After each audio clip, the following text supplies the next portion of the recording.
Recording progress. Yada Yahuwah.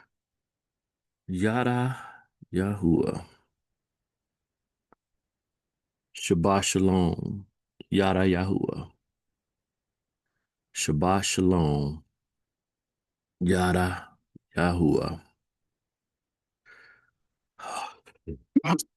Baruch.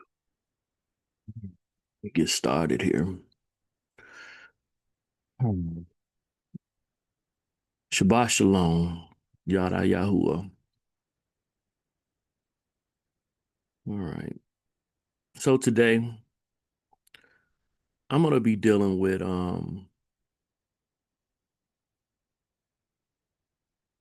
social studies. That's my focus, social studies. And let me see.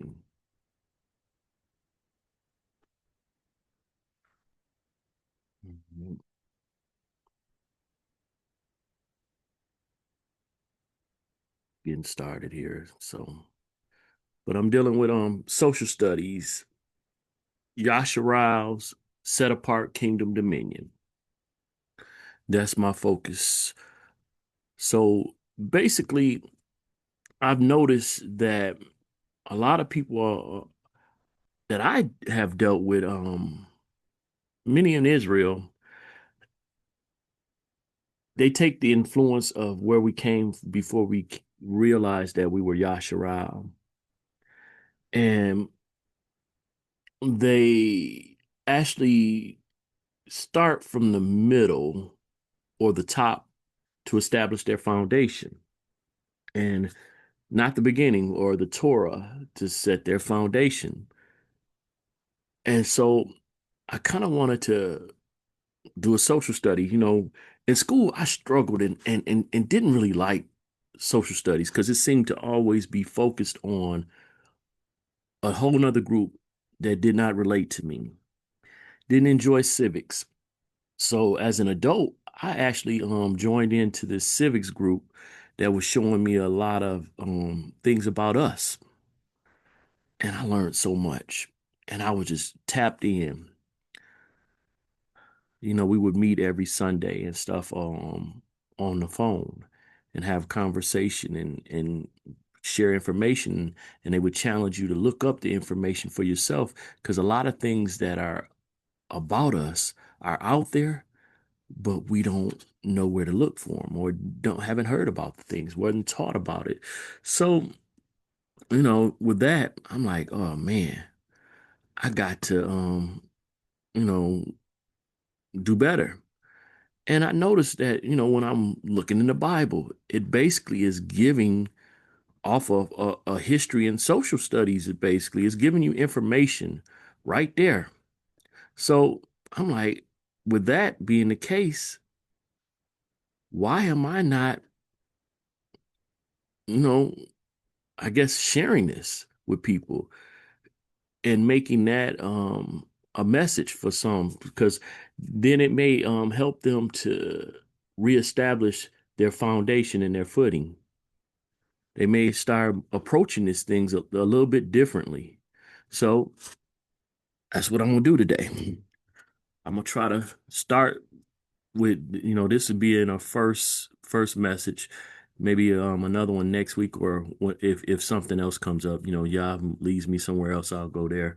But Abba Yah, thank you for the Shabbat. Thank you for this opportunity to fellowship and share.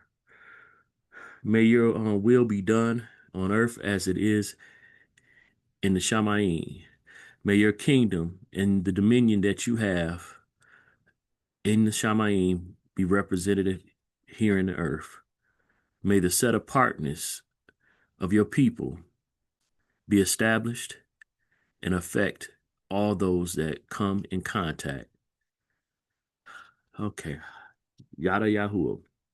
So I am also going to address some of the stuff that we've been taught, like loving thy neighbor and stuff like that. But let me get going. So, all right. I got a spell in here that a time in here, I should say, I'm going to be reading a whole bunch of information, that, you know, I myself used to have a struggle with numbers. So I'm gonna have to hit numbers for a minute. And I know that can be taxing to hear. So I'm gonna try to break it up a little bit. But let's go to some information, foundation of what I'm talking about. So sharing my screen to start off here. I'm going to start off at Deborah or Deuteronomy 7. And this is it's establishing the beginning of what Yah has put in place for Israel. It says, when Yahuwah, your Elohim, brings you into the land which you go to possess, he shall also clear away many nations before you. In Israel being set apart, it was not just a spiritual thing, it was actually a physical thing. Israel related to people that were Torah minded, people that did not have that as a structure or a set of rules. They didn't really associate like that. So he cleared away the nations.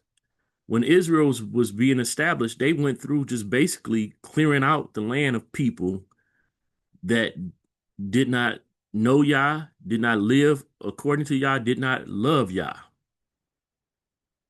And being set apart, they established a place for them. It was very segregated. A lot of people are against segregation because it has happened to us as a people. But Yah wanted us segregated according to our customs, our culture, and our law. When you check out our people and look through the book, you'll see that's socially how it was. You need to study their social activity, how they moved. And they did not relate and connect with a lot of different people. Even when you go to the Brit Hadashah and you see um, basically the Yahudim, Roman were right there. The Grecians were right there. They were ruling that area, but they still stayed set apart from them. They had their own rules, though the Roman, had rules that superseded or were impressed on them greater than their own laws. Like, as far as a lot of the punishments that Israel would hand out for doing certain things, they couldn't do under Roman law. They were actually in their own land in captivity, but they still had their own structure. Right now, we're in captivity, a land of captivity, but we should be set apart and have our own structure even within this land. So he shall also clear away many nations before you, the Hittites and the Girgashites and the Amorites and the Canaanites and the Perizzites and the Hivites and the Jebusites, 7 nations greater and mightier than you. It wasn't about our size. I'm going to just read this next verse anyway. And when Yahuwah your Elohim gives them over to you, you shall strike them and put them under the ban completely. Make no covenant with them and show them no favor. People say, we're prejudiced or, we are to not make covenants with other nations and show them no favor. If they obey the Torah, cool. But we should not change our way of doing, our set apartness. We should not go along to get along with them. That's not what we're supposed to do. We're supposed to be set apart. Let's keep going.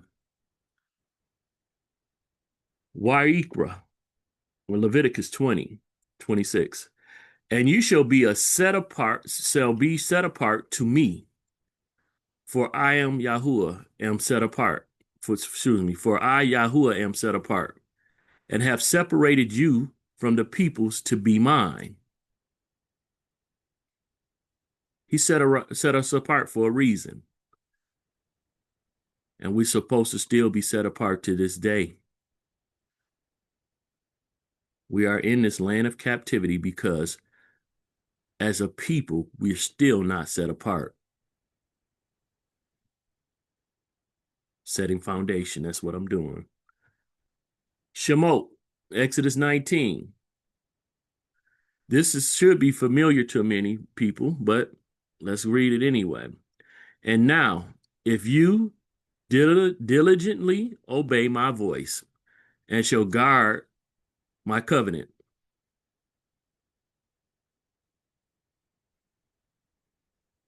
then you shall be my treasured possession above all the peoples. Equal with all people, below all, above all the peoples.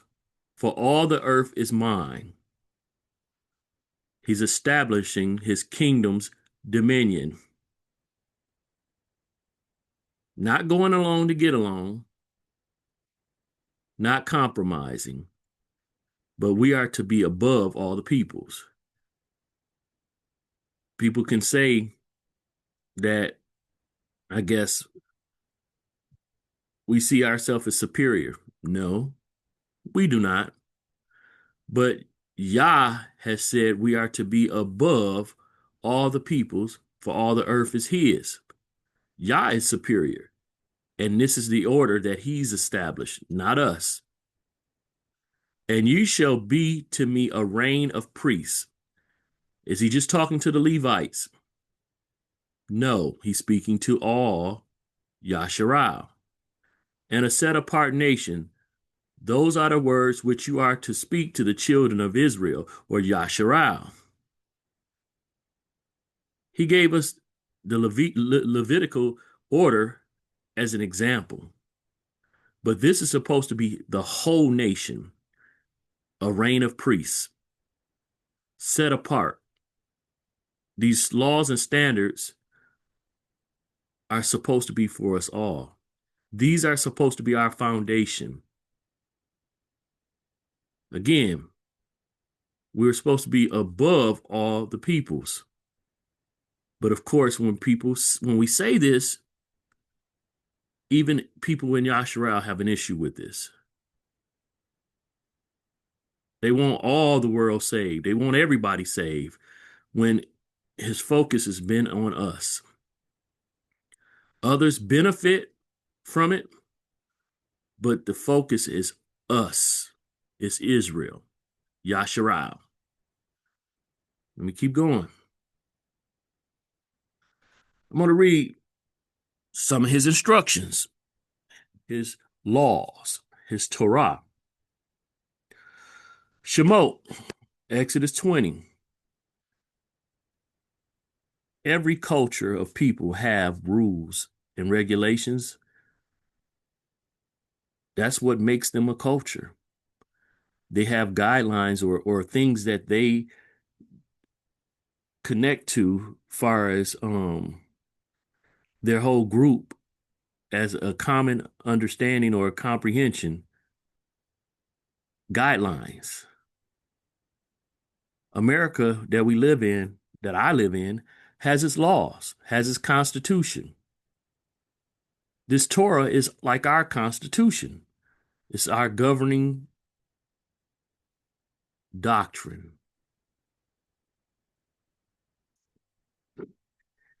And Elohim spoke all these words, saying, I am Yahuwah, your Elohim, who brought you out of the land of Mizraim, out of the house of slavery.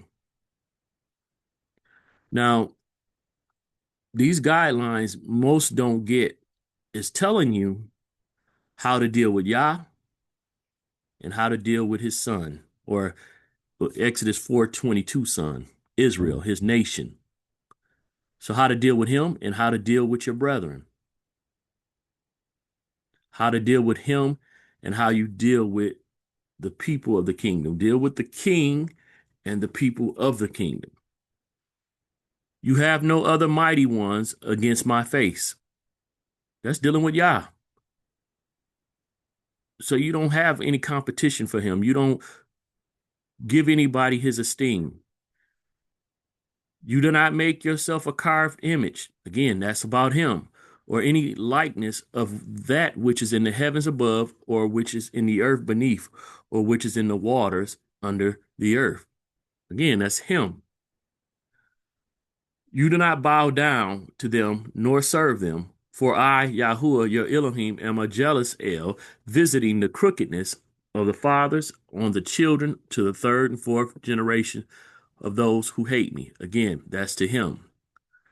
But showing loving commitment to thousands, to those who love me and guard my commands, my Torah, my laws, my instructions. Here you go. Still him.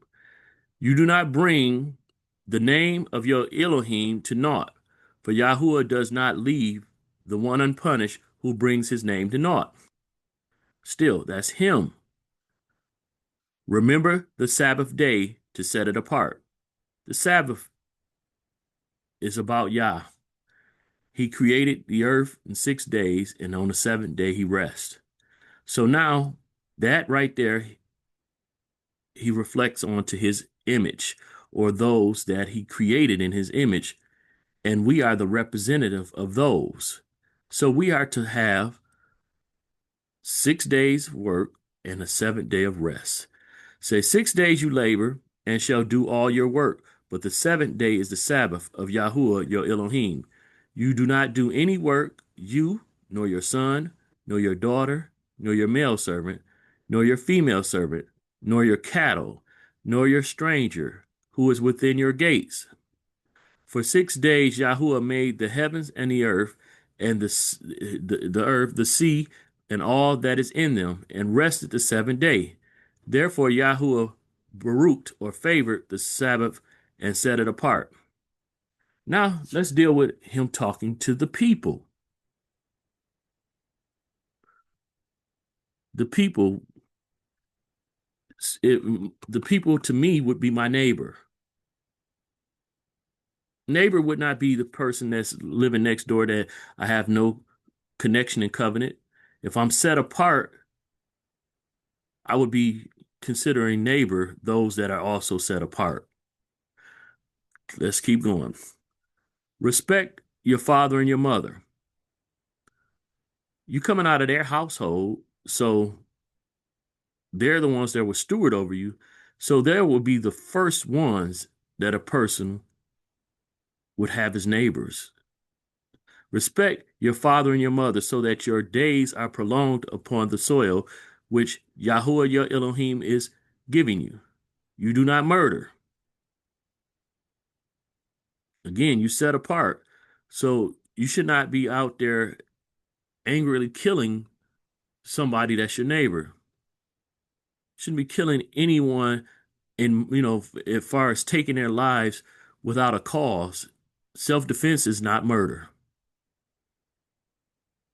You do not murder. You do not commit adultery. A man should not be laying with another man's wife.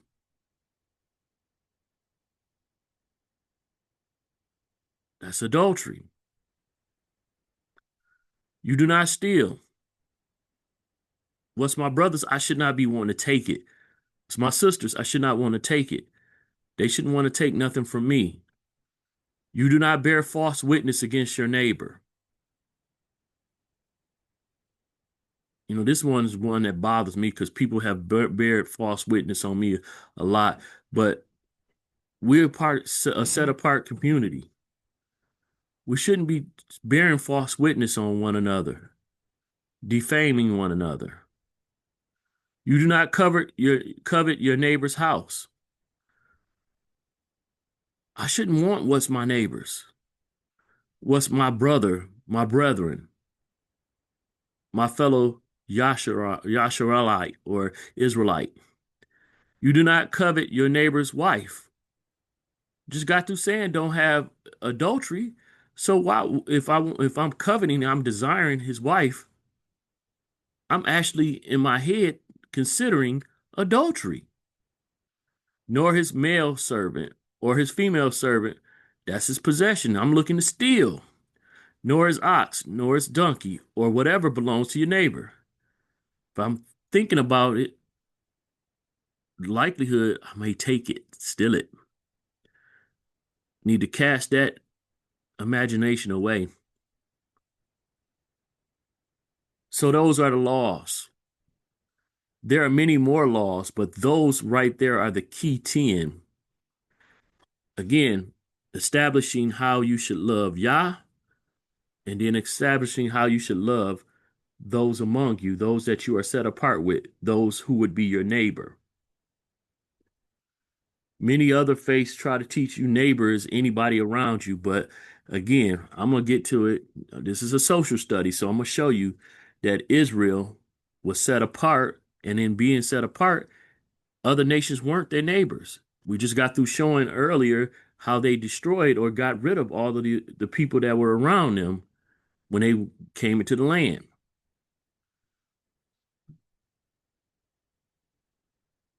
Devarim, Deuteronomy 14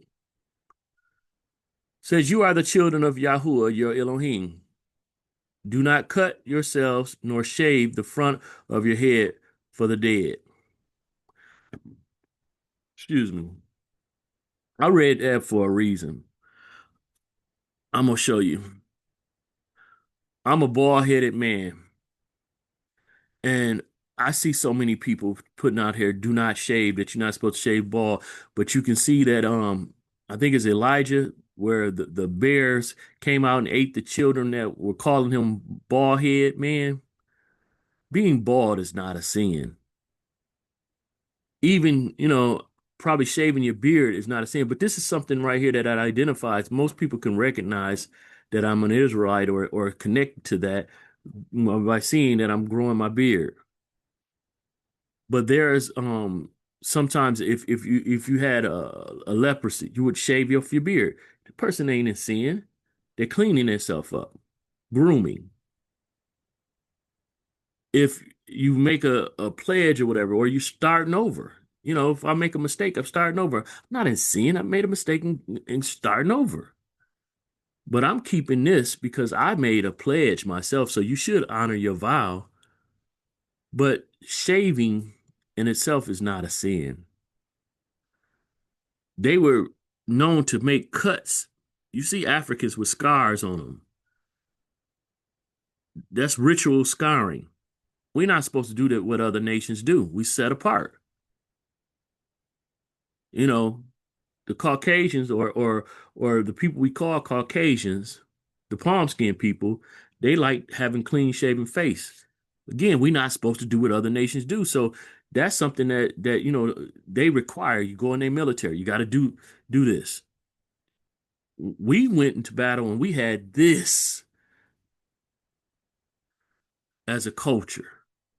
We're not supposed to be like other cultures. We're supposed to be doing something set apart. This right here offends a lot of these other groups. They try to, if we want to employ with them and stuff like they try to make us cut this off. That's compromise then. When you're doing that, that's an issue. That's an issue. We shouldn't be doing that. We shouldn't compromise. If you again starting over, that's a whole different thing. That's not a sin. Let me get back to this. I'm gonna finish where I'm at because I just wanted to touch on that because it's like shave the front of your head for the dead. Especially was doing it for the dead. A haircut or grooming is not a sin. It's the scarring, but that was not even the focus of my read, but I just wanted to touch that for a reason, a rabbit trail. All right, verse 2, it says, "For you are set apart people to Yahuwah, your Elohim, and Yahuwah has chosen you to be a people for himself." Who did he choose? Yahsharahl, a treasured possession, again, above all the peoples. You notice this is repeated again. Yah does not repeat himself in vain. If he's saying something multiple times, it's for a reason.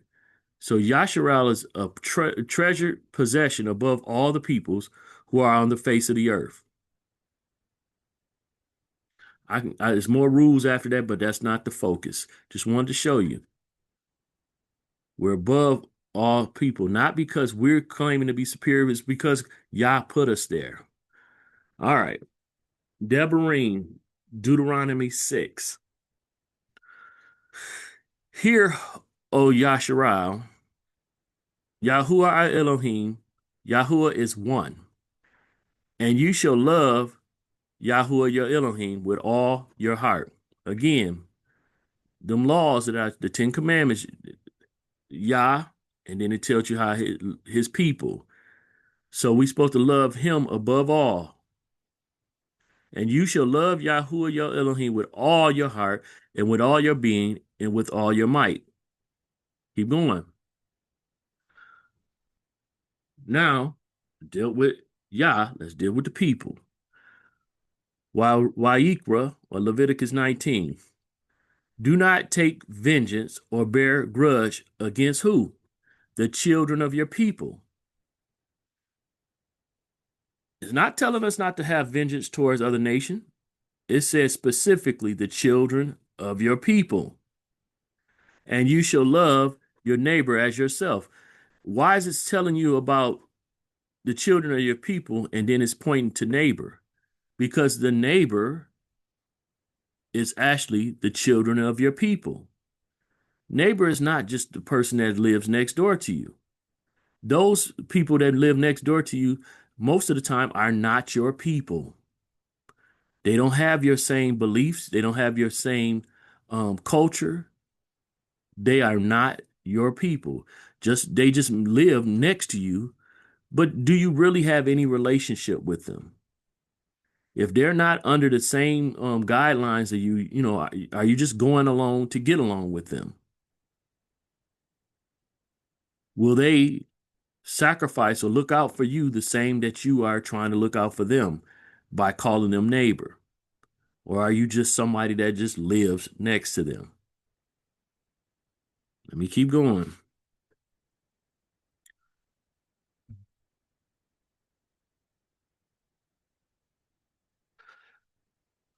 I want to tap into here because I want to move to the Brit Hadashah.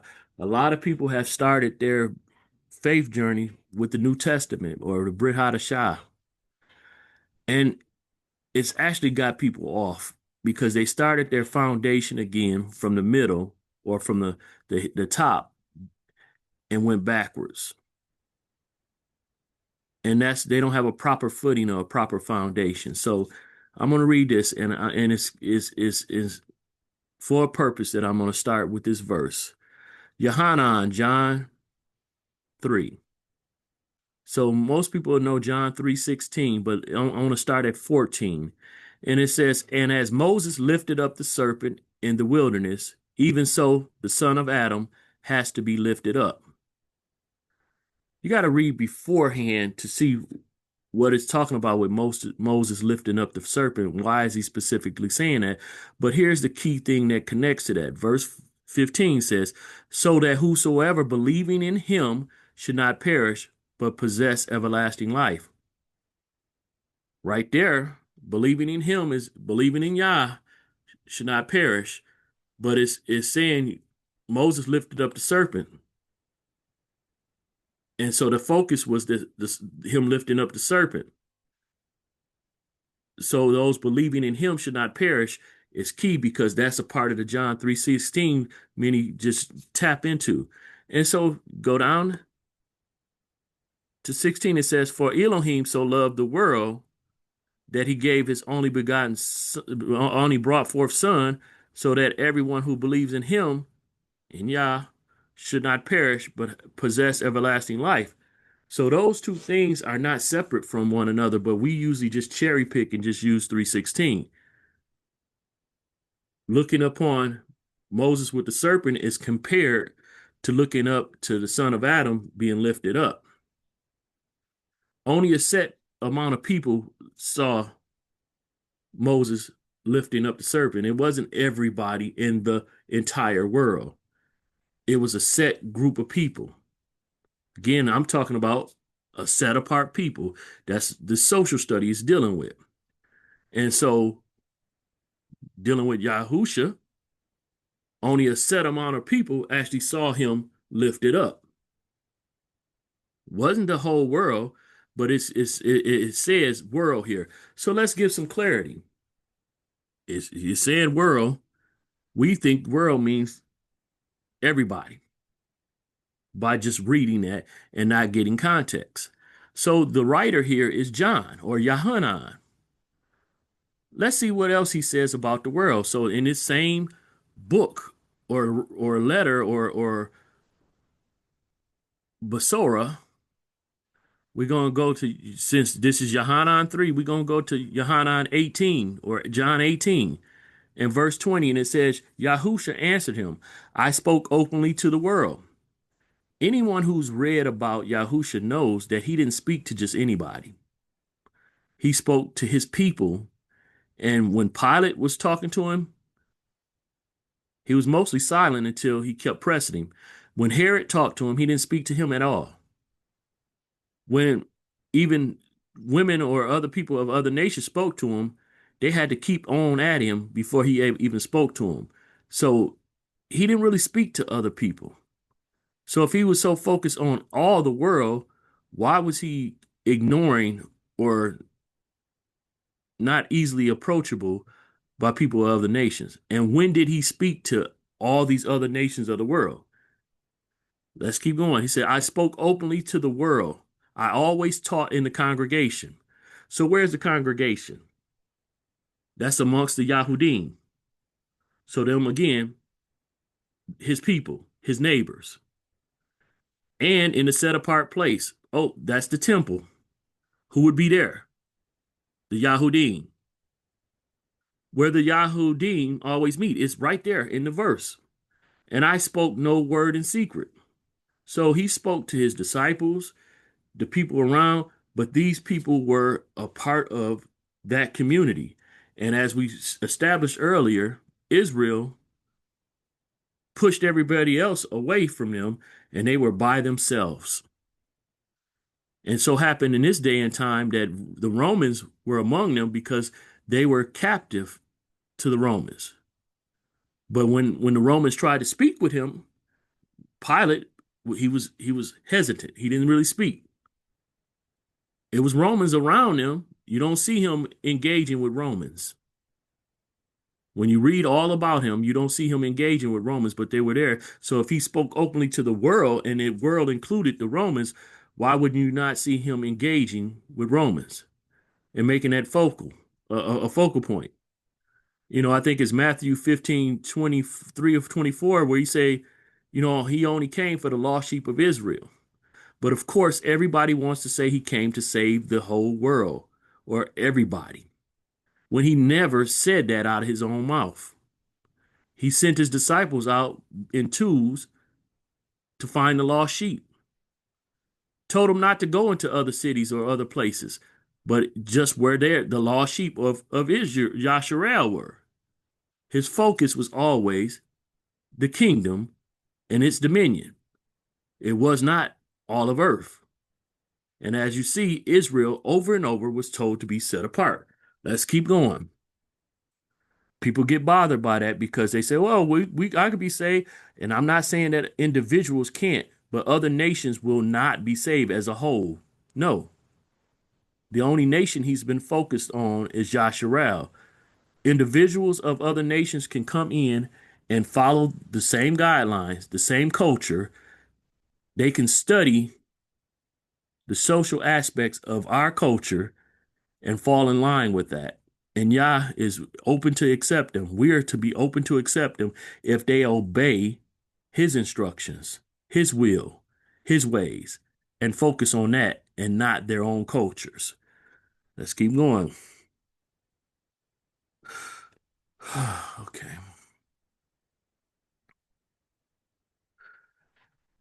We'll read what most people have used as a basis. This is what they try to put in place. They try to say that Yahusha got rid of the commandments and he set forth the law of love, which I've already showed you that Yah has established in his laws towards him and then laws towards his people. So Let's go here. Matthew Yahoo or Matthew 22:38. It says, "This is the first and great command." Hold on, let me go up. I'm going to show it. Okay, okay, 36. It says, "Teacher, which is the great command in the Torah?" So it's asking specifically in the Torah. But people want to cherry pick and make this like it's a new law. He's specifically saying in the Torah. So where is it coming from? The Torah. I've read verses dealing with this already, but let's go to this where most people try to make as their foundation. It says, "And Yahusha said to him, You shall love Yahuwah your Elohim with all your heart, and with all your being, and with all your mind. This is the first and great command. And the second is like it, you shall love your neighbor as yourself. And on these two commands hang all the Torah and the prophet." But if you look at the Ten Commandments, the top ones were all dealing with Yah, and the other ones were dealing with the people. The law has always been about Yah and his people. This law of love or whatever is basically just a summation or summation of the Ten Commandments. It's telling you love Yah, love the people. Neighbor is not dealing with everyone. Never has been. I'm still going and go. This is a social study, so I got some more information, and now I'm coming to the lengthy information, the information that I hope you listen, but it's going to be drawn out. So let's keep going.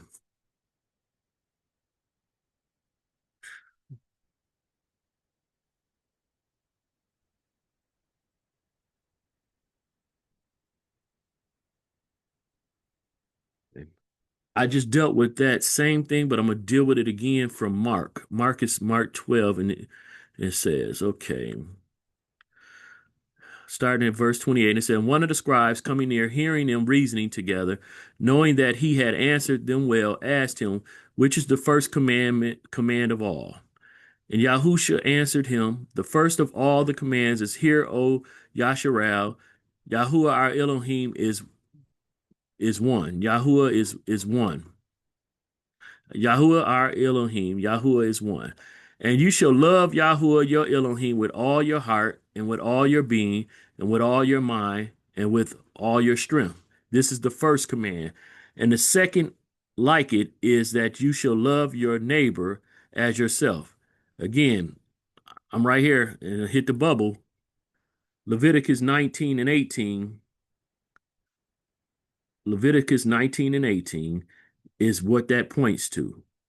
That comes from the Torah.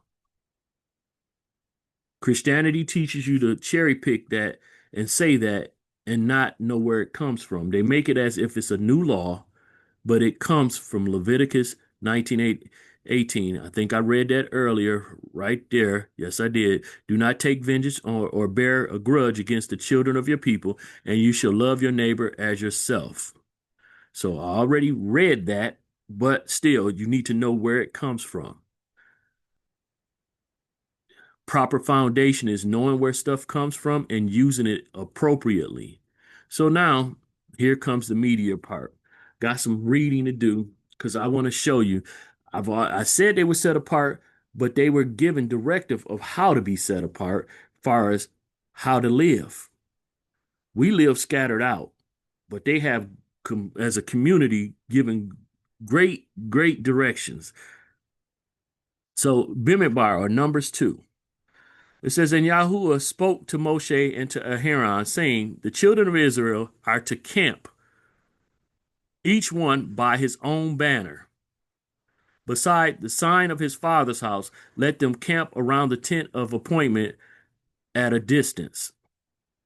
So the tent of appointment is in the center, and the tribes are supposed to stay amongst the tribes. So if you're in the tribe of Joseph or his two sons, Manasseh and Ephraim, Manasseh would be all with Manasseh. Ephraim would be in Ephraim, but they next to each other because they're their father or whatever. But then you would have Yahuda, they all together, but they all of these are surrounding the tent of appointment. There's no other people in here as far as that's representing another nation. They could be guests or strangers or sojourners, but they would be with that tribe, and they would have to acknowledge that tribe that they're amongst, not their culture that they're coming from, just that tribe and the ways of Yah. And it would not, you wouldn't even have like, you wouldn't have somebody from Yahuda in Manasseh like that. No, you need to be over there with Yahuda. But still, Manasseh and Yahuda are still neighbors to one another because we're all in this big community, but we would be with our specific tribes. When you come into the kingdom, you have gates, the 12 gates. They have specific names on them. The entrances are for specific people. You're not going to have people from one tribe entering in the gate of another tribe. That's not how that's supposed to be. Order. We are a kingdom. The dominion is set forth by order. The neighbors would be those of the kingdom and they would have order. So let me keep going. And on the east side, toward the sunrise, those of the banner of the camp of Yahuda camp according to their divisions. So on the east side, you'd have Yahuda, and the leader of the children, Yahuda, Nashon, son of Abinadab, and his army with their registered ones, 74,600. A lot of people, the numbers, because you're given numbers, you know, it's actually given so much detail. That bothers people, all that detail, but the detail was necessary because he wanted strict order, no variations. And those camping next to him in his tribe, so still on the east, is Issachar. And the leader of the children of Issachar, Nathanael, son of Suar. So that's two tribes on the east right now. And his army were registered ones 54,400. Then the tribe of Zebulun. And the leader of the children of Zebulun, Eliab, son of Helon, and his army with his registered ones, 57,400. All the registered ones of the camp of Yahuda, according to their divisions, 186,400. These depart first. So you got the whole east side, three tribes. So just imagine it's 12 tribes that's registered. You know, Yahuda or I mean Levite is in the middle, not counting, and you Joseph is split into two. So you got 12 tribes, and then so three. So four sides of three makes 12. Boom, boom. So we just deal with the east. So that means we got the west, the south, and the north left, right? Order. You don't hear no other nations in there. You're not gonna hear no other nations in there. So your neighbor is your fellow tribesman, but it's also specific tribesmen should be right next to you. But all of us are together. 9. All the registered ones of the camp of Yehuda, according to their division, 186,400. These depart first. On the south side, the banner of the camp of Reuben, according to their divisions, and the leader of the children of Reuben, Elitzur, son of Shadur. Shadur. And his army with its registered ones, 46,500. And those who camped next to him, the tribe of Shimon, and the leader of the children of Shimon, Shalumiel, son of Sorishadai, and his army with their registered ones 59,300.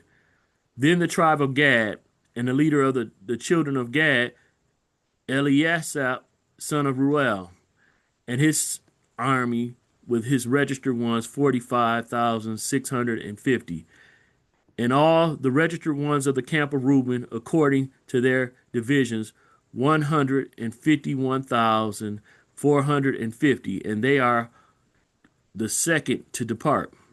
So again, boom, boom. I don't think I need to read all of this.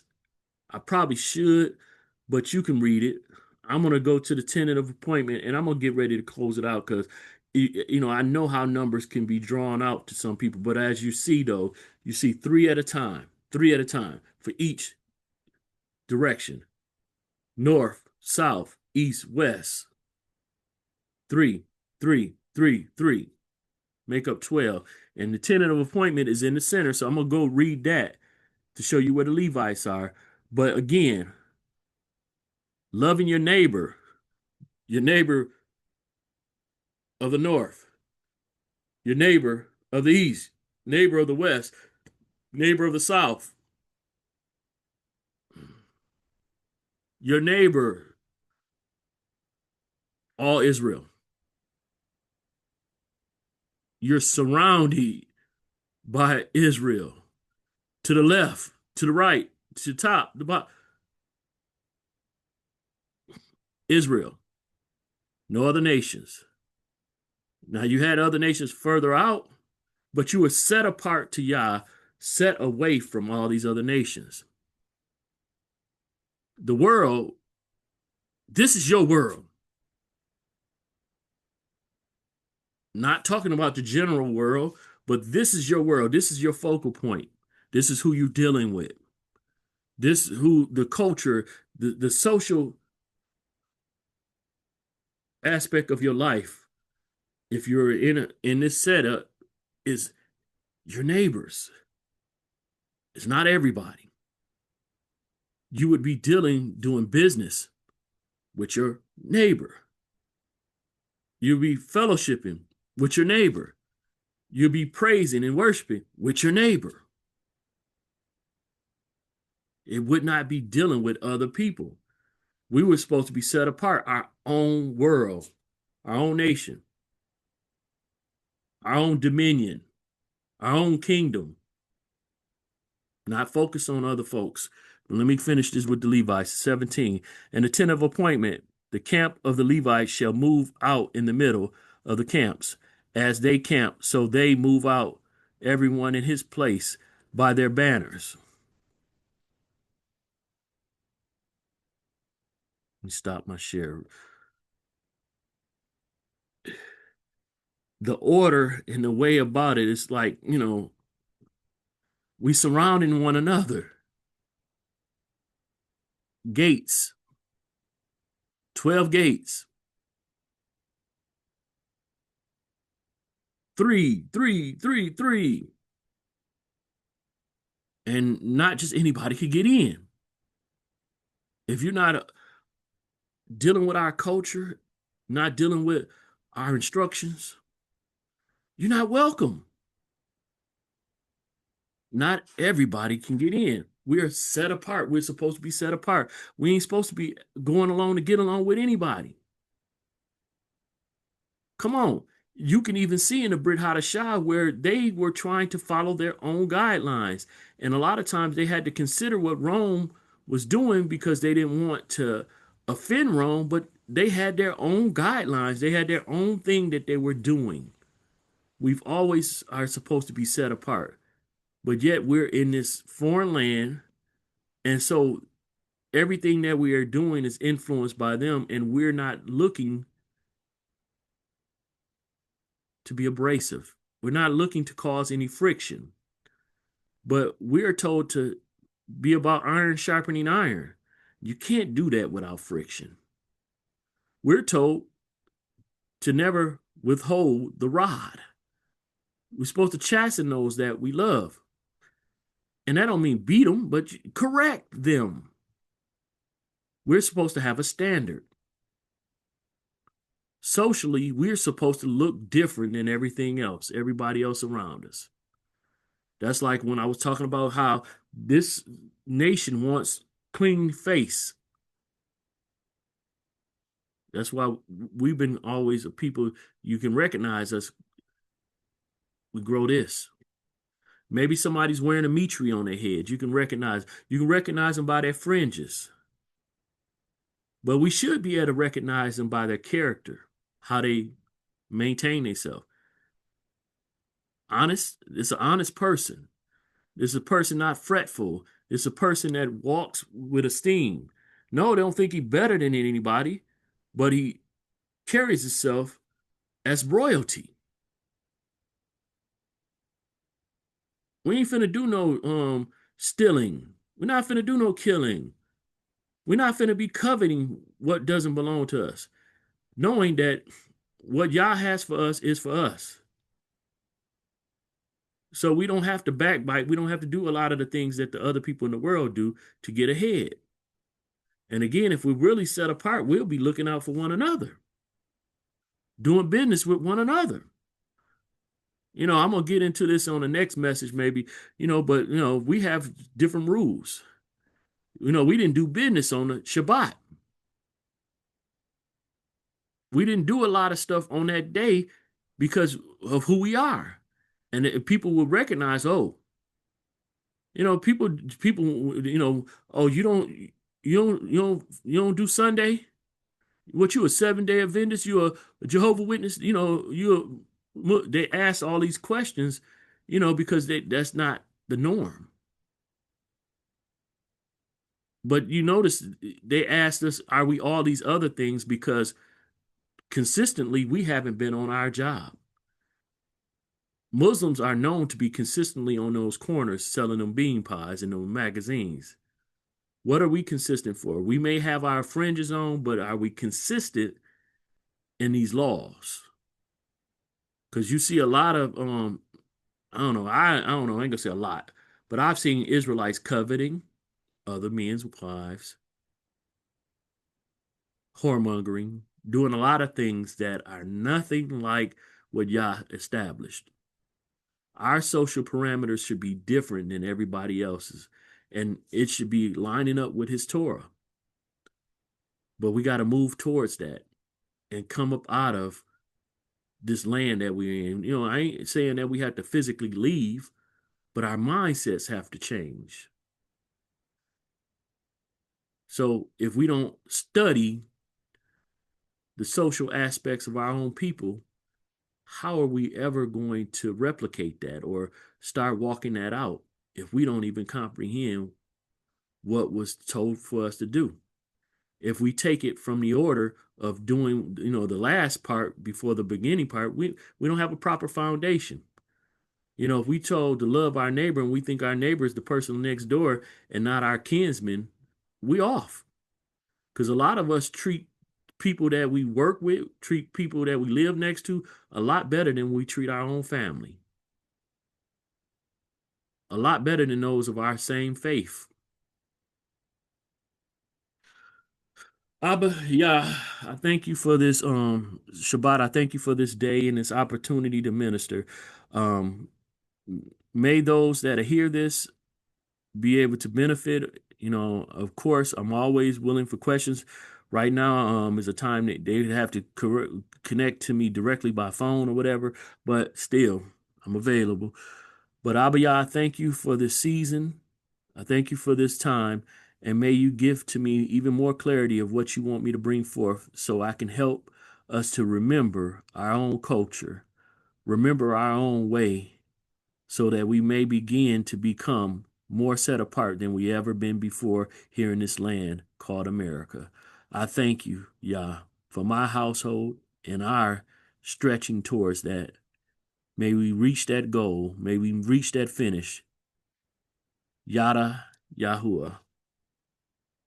Shabbat Shalom. Shanquil Yah, Shanquilla Carter, One Vision Ministry. Yada Yahuwah.